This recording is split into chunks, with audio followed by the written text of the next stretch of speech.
So I teach a process called no pressure, high impact selling. And at the core of this is what I call brainstorm selling. And if you know anything about my referral process, you know I like the term brainstorm, because to me, brainstorm means collaboration without pressure. I believe that's what the sales process needs to be. It's collaboration without pressure. Sales is not something we do to someone. I didn't sell that to them. It's something we do together, right? We made a decision together. And it's my job to teach, educate, help influence the decision if I believe that what they're doing is the right thing, but it's something we do together. So there's a few elements that go into this. One is having a process. Obviously, you got to have a process, and you got to stay with your process, but I believe we should be transparent with our process, meaning we should let our prospect know, here's the process I would like us to go through, Right? I'm going to ask you some questions. We're just kind of brainstorming here. I'm going to share some ideas. You'll share some ideas, and we'll ask each other some questions. We'll just see if it makes sense to keep the conversation going. And if it does, then we'll meet again, and I'll make recommendations, And whatever your process is, you kind of lay it out. And by laying it out and actually foreshadowing the fact near the end of that process, you're going to ask them if they want to move forward or not. Everybody gets that, right? When we get to that part, I'm going to ask you, does this make sense? Shall we move forward? And is that okay? And the prospect says, sure. Now it's very clear. Everything's laid out. And I see sales as a series of permissions.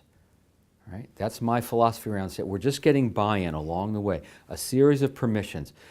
Can I ask you a few questions? What do you feel about that? How do you react to this? Right? It's just a series of permissions, so no one ever feels pushed or out of control, but we're helping move the process forward a little bit in the spirit of service to other people.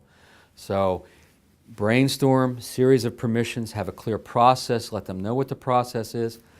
Let's hit objections real quick. If you get any kind of common objections that happen a lot, recurring, bring them up first. Don't wait for the prospect to bring up the objection, because when you bring it up, then you have a little bit more control over it and how it's talked about, rather than hoping they don't bring it up. Like, I want to think about it. It's a very common objection in this business. Bring it up. Say, as we go through this, when we get, I'm going to make a couple recommendations, and you may be thinking, well, I probably want to think about this a little bit. And that makes sense. That's natural. So I'm going to ask you about that later, and we'll think through it a little bit together first. So we know what's going on in their head, and we're letting them know we know what's going on in their head, and we're not going to force them to do anything they don't want to do, but we're going to be very honest about the whole process, right? Now, other objections you may get, it's important. I like to conduct objection clinics.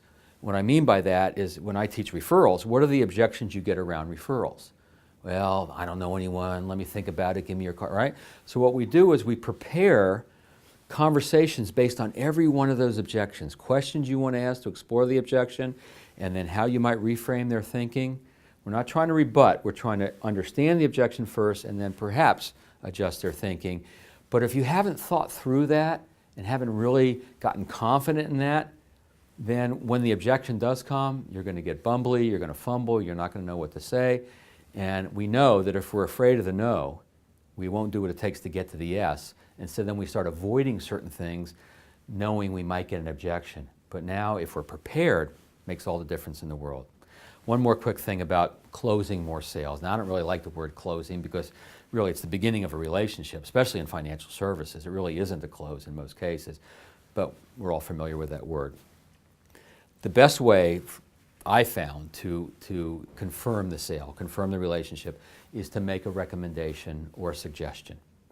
So, based on all the things we've talked about here today and what's important to you and what I believe we can do for you, I would recommend, or I would personally recommend, that you do this. Or I highly suggest that you try this. And then, of course, you set that up for them to say no. Can't be afraid of the no. They might say yes, they might say no. But now we don't have to do tricky things to get to the yes, right? We just say, and essentially, shall we move forward, right? Based on this, I'd like to make a recommendation. I have found that so many people don't ask for the business. They don't make a recommendation. And what they do is they talk about the product, they talk about the service, they talk about the company, hoping that something's going to fire in the head of the prospect, and the prospect's going to say, yeah, I need that. Okay, I'll buy. And here's the problem. Enough of those people actually do buy that it gives us a false sense of success, and that we think that we can just tell and sell, but we can't. We do have to tell, and we have to ask, and then we have to make a recommendation as to what the next step is and give them a chance to say yes to that. So that's, in a nutshell, what goes into the no pressure, high impact selling model that I teach.